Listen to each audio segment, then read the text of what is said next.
Hey guys, welcome back to part 2 of removing the frost cloths from the tropicals here in Melbourne, Australia in mid-spring, October 2024. Unfortunately, the two trees here, which are star apple, did not make it. So I'm going to save time and not uncover them for you. But I will uncover them off camera and show you what they look like in just a moment. Alright, so sweet and short, star apple in Melbourne, massive thumbs down. So the experiment is over and it was a total failure, but we tried, guys, we tried, right?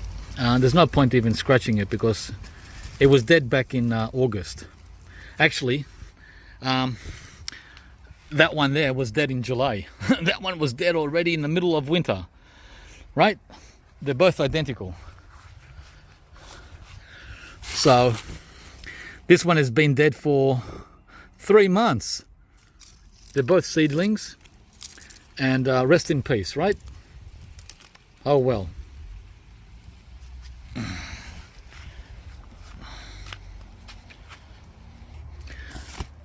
Next,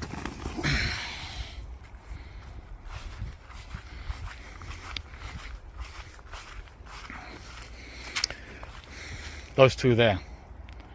But before we get there, I want to show you the very rare and exotic lucuma. How well that's done. It needs some TLC because of the last 5 months of nasty, not just nasty, but double nasty, guys, triple nasty cold wind that we've had in Melbourne. And I didn't protect it. It hasn't had any protection at all.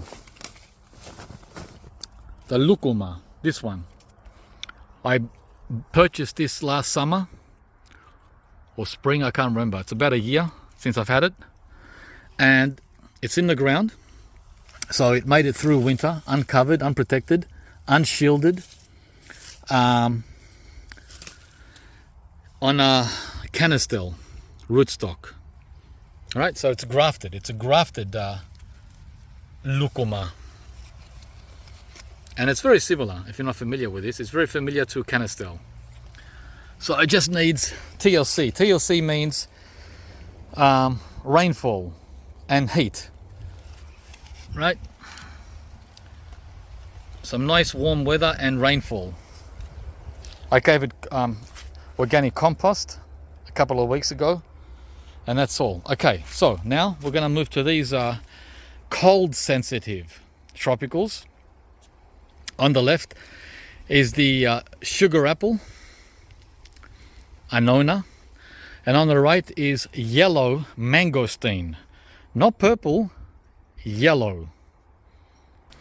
I wouldn't be crazy to try purple mangosteen in the ground in Melbourne.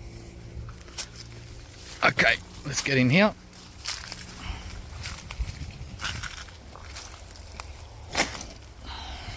And all these potted plants you see everywhere, these are ice cream bean seedlings that I've propagated from seed, right?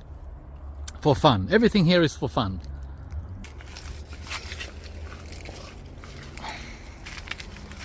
Oh boy. Not much here, except a lot of grass, overgrown. Oh. Oh man. Yeah. All right, let's clear these weeds. Okay, that's better. Now, the last time I scratched this was at the very beginning of September, and it was alive at the bottom here. So let's see if we can repeat that. But I don't like what I see. They're those white thingies that we saw in the soursop. See those? That's not a good sign. All right, scratch.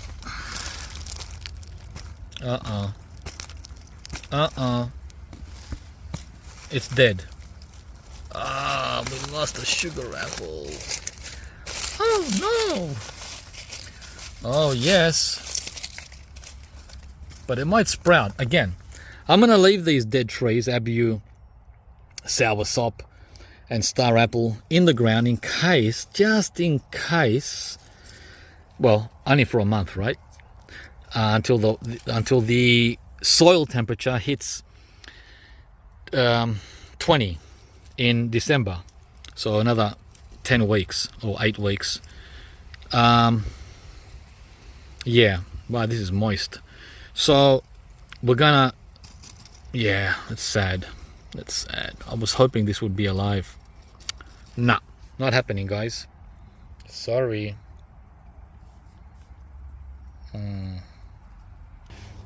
Okay. When I checked this also in early September, it was not only alive, it was covered in green leaves. So I have very high expectations for this to be doing okay. Not just alive, doing okay. Doing very okay. Let's see if 6 weeks has changed anything. Oh, this is a big heavy cover. Oh my gosh. Yeah guys, double, triple wrap. Very, very heavy.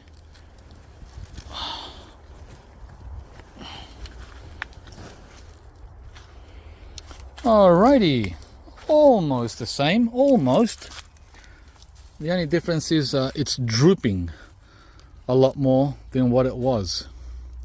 But the good news is it's alive, fully alive. Of course, covered by weeds. Let me pull those off. Wow, look at all those weeds I pulled out and gave to the pink guava. Dang. All right, a lot of weeds. I just opened the area here, but there's a lot more to do, guys. Look at all these grasses. Okay, and beside me in this banana pot, it's all neglected over winter and early spring because we've been, well, taking it easy. All right, so the good news is it's doing fine, really fine. I'm not going to even scratch it. Doesn't need any scratch, doesn't need anything. All it needs is warmth. So I'm going to give it a hug, a warm hug. Thank you very much for surviving, and I hope you can bounce back with some sunshine and some rainwater. What's this? What's that? Oh, I thought that was new growth. That there. Don't know what that is. It's soft. I don't know. Okay. Good. So far, 1 survivor out of 4. Wow. I hope the odds improve. And before we leave this area, this is the Malabar chestnut or Sabah nut from Borneo, Malaysia. Look, I left it uncovered all winter in the ground for its first year. Wow, isn't that cool? Huh? I should be able to count this as a success too, from the tropicals. Yeah, of course. All right, guys, so that's what we just looked at over there. Let's move on. Oh, righty. Oh my gosh, look at these weeds. Ah! That's the next lot over there. There's a view of the green sapote for any of you interested in growing that in Melbourne. Look how well that's doing. Huh? That's one of 2 that I have. Okay, let's get in here. Hopefully there's no snakes. Oh, my Dai Maru persimmon is fully woken. And it's holding fruitlets. Yay. All right. Oh. Okay, where do I start? Well, let's start with the newest one. This one I just covered a month ago. It's the King Thai mango grafted. I planted this in late August because it was doing so well in a pot outside, outdoors, not in the kitchen. It grew all winter outdoors in a pot, and it made it really, really well. So I got cocky and put it in the ground at the very end of winter. And then 2 weeks later, I covered it because September was a dud, right? The September that we were told would be so warm because of global warming. Wrong. Wrong.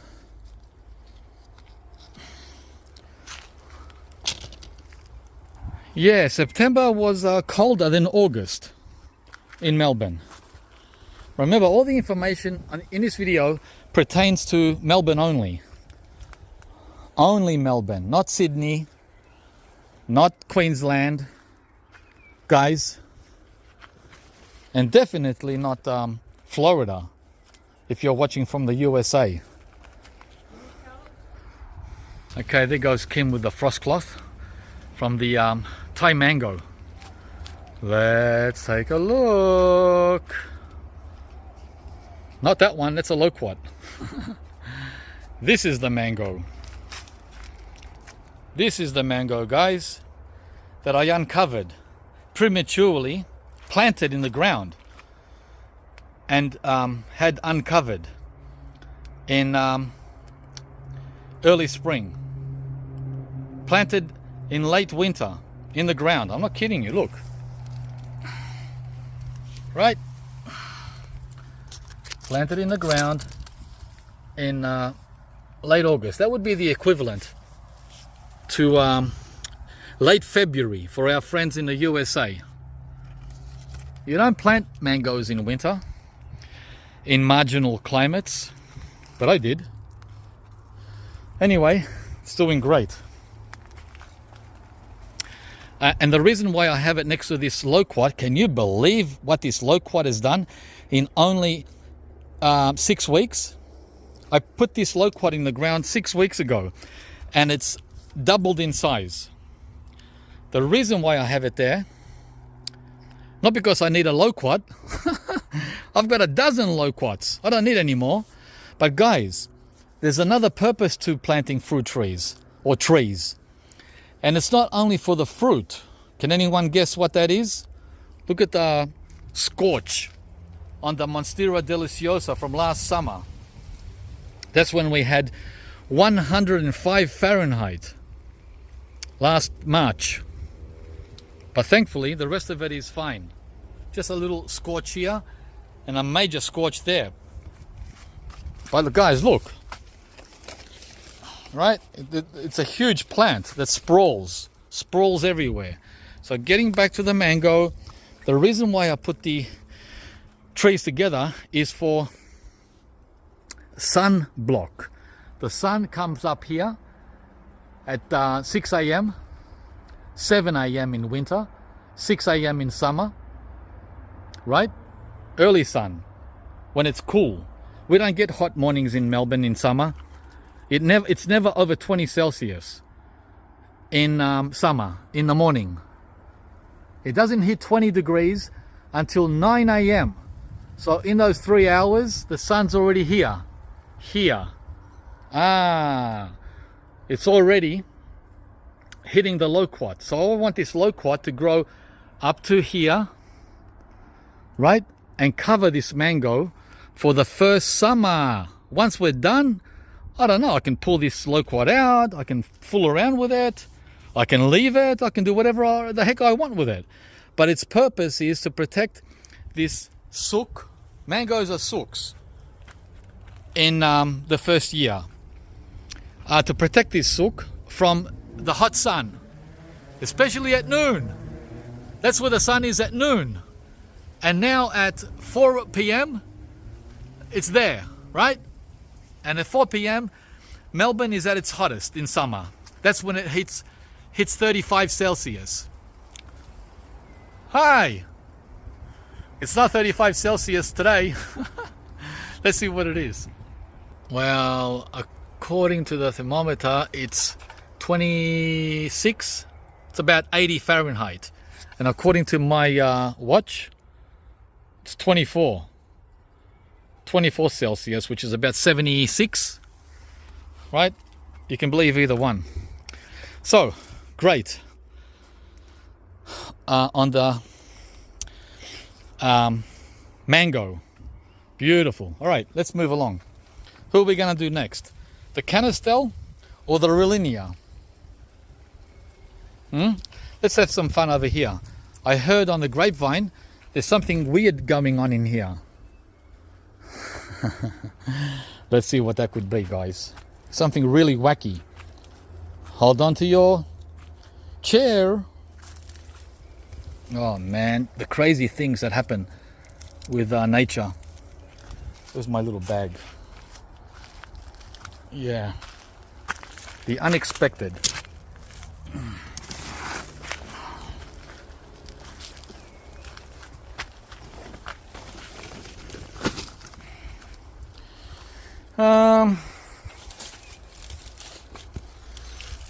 Yeah.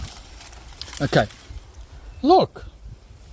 Ta-da! What do you think of my Canistel? Pretty cool, huh? You ever seen a Canistel like this one? Yeah, that's what I thought too. When I uncovered it or had a peek a few days ago. And I left it there for you guys. I didn't pull it out. What you're looking at is a weed that has been competing with a Canistel tree over the last 3-4 months. Hang on. And that weed, guys, is this one. It looks like a dandelion of some sort. I wonder if there's any Canistel left. Ah, yeah. The perfect microclimate for weeds. Gee, I can't see any. The tree's dead. Of course it's dead, George. You let the dandelion roots conquer the Canistel roots. Duh. Oh, well. Let me pull this out. Oh, yeah.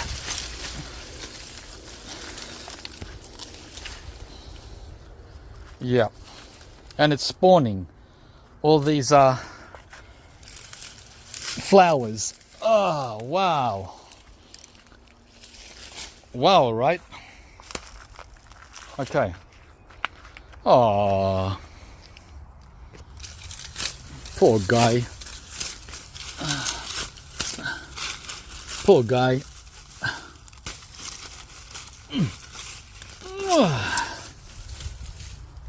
Yeah.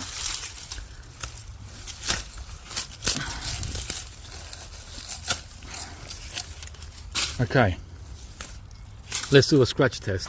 It's pretty much toast up here. You don't know, guys. You don't know. It's alive. It's alive. It's alive. The yellow sapote is alive. One there. And one around the corner. And 3. And 4. Ah. Okay. I don't need to scratch it. If you see a green tip like that one, I don't need to scratch it, right? Don't need to injure the tree. Well, guess what? It made it. Even with that choker around its neck. Okay, good. Next tree, Rollinia, backup. These are backups, by the way. They're not my main trees. Let me pause. I bet some of you, like I thought, the tree was dead. Am I right? Come on, be honest. Put it in the comments. Tell me you thought it was dead. All right. Guys, I'm having fun. I'm having fun. Are you having fun too? I hope so. Okay, this is...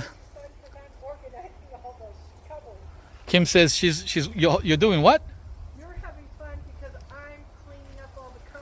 She says I'm having fun because she's doing all the hard work in the background by folding and covering and putting away all those covers that you don't see, guys. Oh, thanks, Kim. You're such a babe. And I got a juice going on too. A juice coming up? Celery. Yeah. Pumpkin. Uh-huh. Apple and carrot. Nice. Coming up. Thank you. Thanks. Okay. Yeah, it's nice to have moral support, guys. I mean, you don't need it, but it's nice, right? You're not going to say no to a helping hand. All right, this doesn't look good. This looks dead.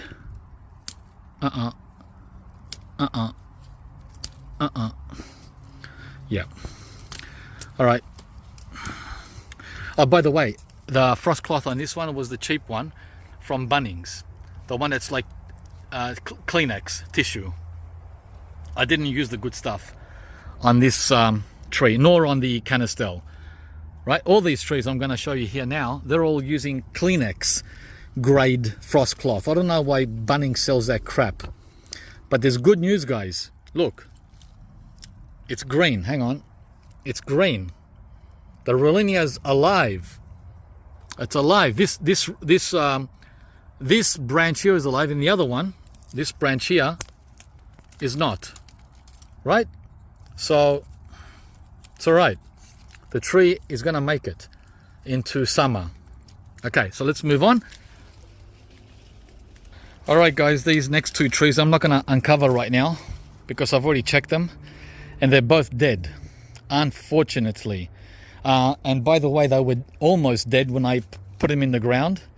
One is the Mamei Sapodi, Key West variety. And this one here is the... Gee, I forgot. Let me see if I can remember. Okay, I remembered. This one is the Golden Soursop. So both of them are dead. Well, they were, as I said, they were almost dead in May when I put them in the ground. Or sorry, when I covered them. But look at this freak. That freak there that I didn't cover at all. See that canistel there? It survived winter without being covered. Go figure. Go figure. Yeah. And the only reason it would have survived is because of the mulberry and lemon protection, right? And all that's going on in here. Hang on. Look what's going on in there.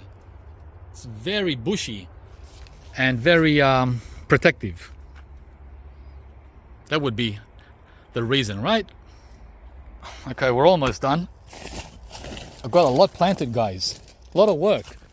A lot of work to save you who's watching this in the future in 2030 and 2040 and 2050 after I'm gone. Saved you a lot of work and a lot of time with tropicals in your garden. So hello to the future. I'm greeting you from 2024.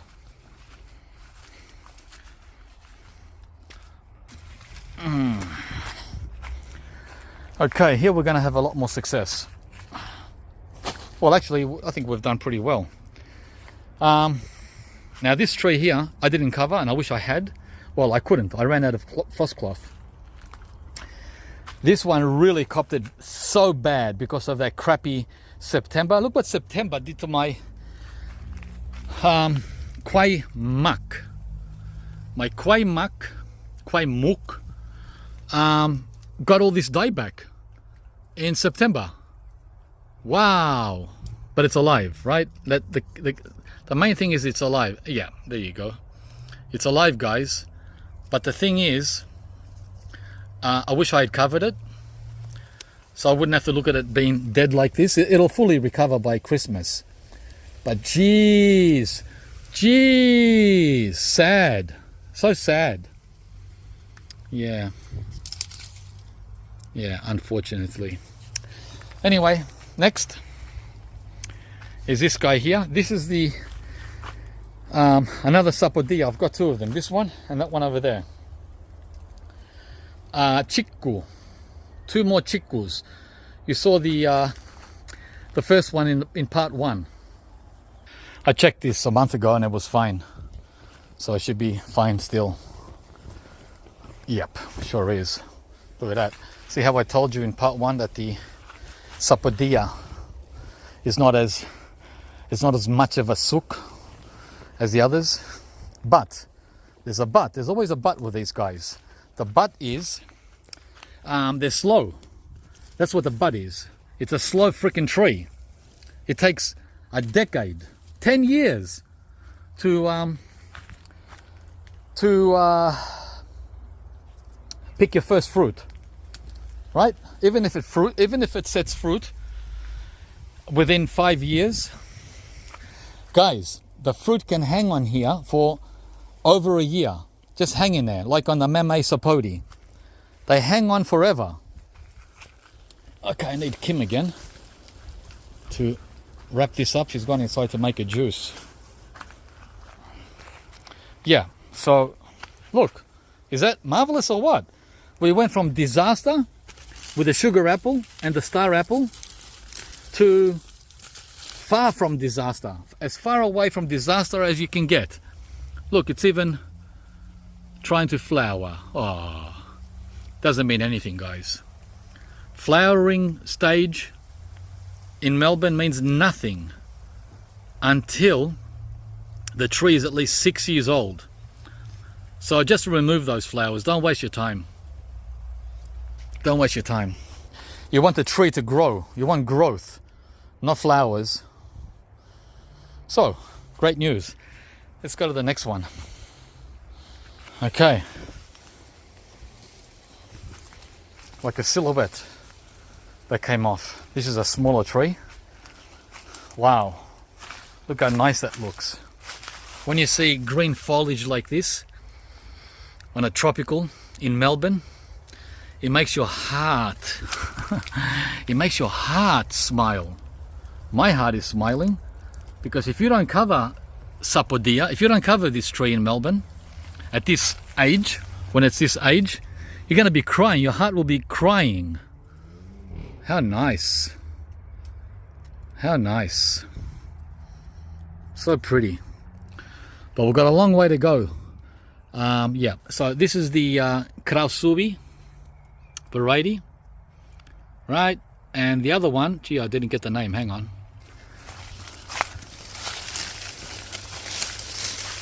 I got excited and I forgot to show you the name of this one. That's the prolific, and they're all grafted. Yep. Okay, this is the Parfianca pomegranate that I was talking about in the recent video, supposedly with the soft seeds. Can't confirm that until I get the first fruit. Look how big it's grown in under a year. It's already 5 feet in less than a year. And when I put this in the ground, this pomegranate, it was that big. It was as small as that, just over my ankle. So guys, if you want quick results, forget about Fruitopia. Forget about this. You're not going to get 5 feet in 1 year from a Fruitopia in Melbourne, okay? Not in Cuba. In Cuba you will. We're not in Cuba, guys. All right, there's the green Fruitopia again. Nice. Wow. It's really shooting out nicely. Whoa, nice. Very nice. I didn't even notice. How can I notice? They've got over 200 trees. Okay, we're almost done. Now this one is another sad case, like the Kwai Muk. I planted this with only like 3 leaves on it. Right? 3 leaves. And it was a 37-degree day in March. It was 37 degrees when I planted it. Not a good idea, George. But it is what it is. It is what it is, guys. And then, a month later, it was winter. All right, let's see. Oh, and it had 1 leaf remaining a month ago. Well, what do you know? It's got 4 leaves on it now. All right. Hang on. Hang on, hang on. Okay.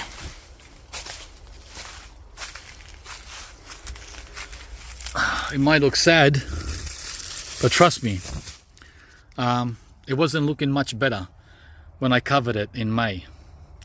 So it's got new growth that looks like it's been munched. Someone's been munching on it, like the papaya in the front with those snails, remember? Yeah, so the tree's alive. It's doing great. Oh, I forgot to tell you what it was. This is the lakucha. Oh, the lakucha and the kwaimuk are just barely alive, but they are alive. This side here looks dead, but this side here looks green. See the difference? Brown and green. Okay. All right, guys. So that's a positive outcome, and that's a new jabuticaba that I put in the ground in March, April, at the end of summer. It's doing great. All right, then we've got a few star fruit trees that take their time to wake up from winter. And our last tree, guys, is just here. This one. Yep. Come on. This one here, let's uncover it. And that's a black sapote, grafted. And they're weeds. And so are those. Longan. So these frost cloths, like I said earlier, they're like Kleenex tissue. But I had the tree triple wrapped. And the tree is jackfruit. Let's get on the other side. Yeah, this is the jackfruit, guys. Let's have a look. Let me pull these weeds out. They're so annoying. Okay, so the variety is the Malay, and it's a seedling. A predator. Are you a friendly predator or a big snake? I'm the juice predator. You're the juice predator. Okay, guys, looks like I'm gonna have a quick juice. Okay, juice done. Thank you very much. And back to the jackfruit, guys. We have this leaf here. That is toast. And back here, right? Toast. So that's it. 2 dead leaves. Oh, and maybe this one. No, we'll leave that. Yeah, so success on the Malay. So once again, guys, thanks for watching the video and all the videos that are coming from my amazing tropical, subtropical, warm temperate, cool temperate garden here in Melbourne, Australia. Give us a like if you enjoyed what you saw, and I hope it inspired you to try and grow beyond what is possible for your area. Give us a like if you enjoyed, subscribe if you haven't yet, and we're gonna see you from the next video, guys, right? So all good. I'm super happy with the results, right? Especially on trees like this that take 10 years, up to 10 years to do their magic. And as for the ones that didn't make it, well, rest in peace. And I'm just gonna put something else there and here in their place. There's always something else to plant, right? I've got a few new trees coming from Ross Creek Tropicals, and the fun continues, guys. The fun / experimenting goes on. Bye guys.